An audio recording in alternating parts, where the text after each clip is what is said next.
नारंग के करीबी गांव हचड़ में 8 अफराद को बड़ी बेदर्दी के साथ कत्ल कर दिया गया। जब इसने इन लोगों को कत्ल करने का मंसूबा बनाया तो उससे पहले उसने अपने घर वालों को यानी कि अपनी वालिदा और अपनी बहन को तशद्दुद का निशाना बनाया। उसके खिलाफ मुकदमा दर्ज करवाने के लिए दरख्वास्त भी दी जाती है, लेकिन पुलिस उस मुलजम को गिरफ्तार नहीं करती। पुलिस का यह कहना होता है कि कोई अभी तक मरा तो नहीं है। इसका मतलब है कि पुलिस तब तक उस मुलजम को गिरफ्तार करती है जब तक वो मुलजम किसी का कत्ल ना कर दे।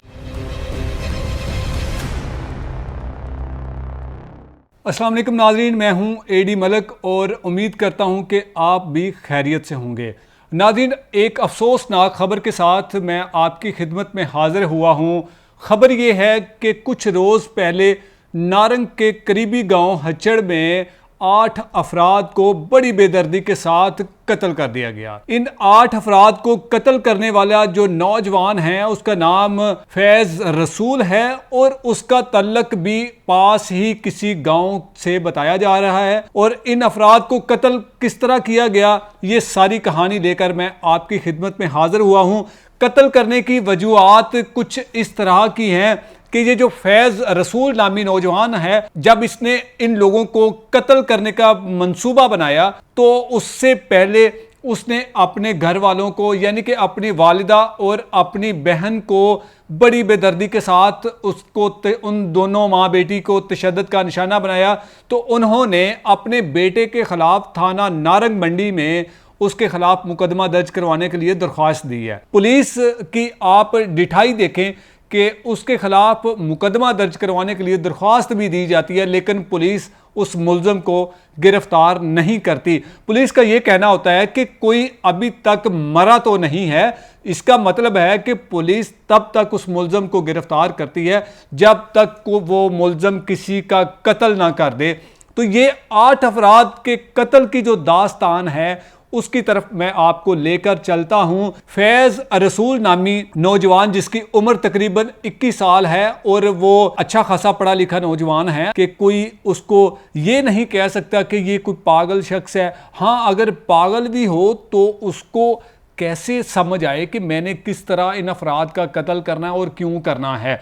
हम जब कल उस गांव में पहुंचे तो उनके लवाहकीन से हमारी बात हुई। बड़ी तफसीलन हमने उनसे ये जानने की कोशिश की कि कोई आपका कोई उस शख्स के साथ किसी किस्म की कोई दुश्मनी हो या किसी किस्म का कोई लेन देन का कोई मसला हो। तो उन लोगों ने तमाम के तमाम जो 8 अफराद जिनका कत्ल हुआ है उनके लवाहकीन ने आज तक उनका कहना है कि हमारी कभी किसी के साथ उस शख्स के साथ ना कभी आमना सामना हुआ, ना कभी कोई लेन देन का कोई मसला है, ना कोई दुश्मनी है हमारी। हमारे जो लोग कत्ल हुए यानी कि जो 8 अफराद का कत्ल उसने किया, ये 8 के 8 अफराद रात को सोए हुए थे। 4 अफराद का एक ही ख़ानदान से ताल्लुक़ है और चारों अफराद अपनी हवेली में सोए हुए थे। जब ये उस हवेली में जाता है और उन सोए हुए अफराद पर ये कुल्हाड़ियों के वार करके उनको मौत के घाट उतार देता है।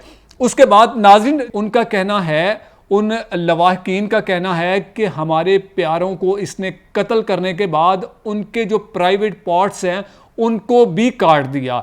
ये बड़ी हैरानकुन बात थी हमारे लिए और ये पुलिस के लिए भी बड़ी हैरानकुन बात है कि एक बंदा जिसने इतने बेदर्दी के साथ उन 8 अफराद को कत्ल कर देता है और फिर उसके बाद उनके प्राइवेट पार्ट्स को भी वो काट कर फेंक देता है। तो ये समझ से बाहर है कि ये इस तरह की हरकत वो शख्स क्यों करता है। नाज़रीन, उनके लवाहकीन का ये भी कहना था कि ये एक शख्स का काम नहीं है, ये इसके साथ इसके और भी साथी होंगे जो कि इस वक्त वो पुलिस की गिरफ्त में नहीं है, वो फरार हो चुके हैं। लेकिन ये इस तरह का वाक़या होना हमारे लिए बड़ी अफसोस की बात है और ख़ासकर हमारे कानून नाफज करने वाले अदारे जब उस शख्स तक नहीं पहुंच सके थे या उसको गिरफ्तार अगर पहले से कर लेते तो इतना बड़ा वाक़या पेश ना आता।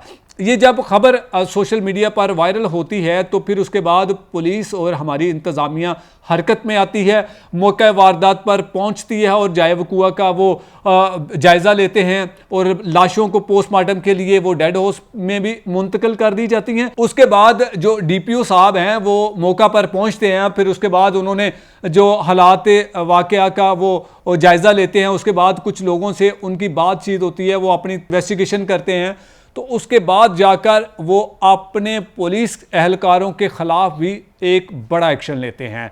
वो कितने पुलिस एहलकारों के ख़िलाफ़ एक्शन लेते हैं, उनमें तकरीबन 5 पुलिस अफसरान के ख़िलाफ़ DPO साहब ने एक्शन लिया और उनके ख़िलाफ़ मुकदमा दर्ज करके इसी मुकदमे में जो उन्होंने मुलज़म को गिरफ़्तार करने में लापरवाही बरती उसके ख़िलाफ़ वो SHO समेत 5 अफराद के ख़िलाफ़ मुकदमा दर्ज करके उन्हें हवालात में बंद करने के अहकाम जारी कर देते हैं। हमने बहुत सारे लवाहिकीन से बात की और कुछ ने हमें ऑफ द रिकॉर्ड बताया और कुछ ने हमें ऑन द रिकॉर्ड बताया कि हमारे साथ इतना बड़ा जुल्म हुआ है और हमारी आला हुकाम से अपील है कि हमें इंसाफ दिया जाए। उन मरने वाले अफराद में एक शख्स जिसका नाम दिलावर है, उसके यहाँ 5 रोज पहले पहली औलाद यानी कि अल्लाह उसे बेटी से नवाजता है और वो बेटी जब बड़ी होगी, जब वो पूछेगी अपने वालिदैन से, अपनी माँ से पूछेगी कि मेरे वालिद को किसने मारा, मेरे वालिद को क्यों मारा गया, तो क्या हमारा मुआशरा उस बच्ची के इन सवालों का जवाब दे पाएगा? यकीनन नहीं दे पाएगा। लेकिन हमारे इंतज़ामिया, हमारे आला अफसरान तब तक क्यों सोए रहते हैं जब तक कोई बड़ा सानिया पेश नहीं आता। ये एक इंतहाई अफसोसनाक वाक़या था जो मैंने आपके सामने रखा। मज़ीद इसकी इन्वेस्टिगेशन की जा रही है। इस वाक़या में कोई नई खबर आएगी मैं दोबारा आपकी खिदमत में हाजिर हूँगा। तब तक के लिए अल्लाह निगहबान।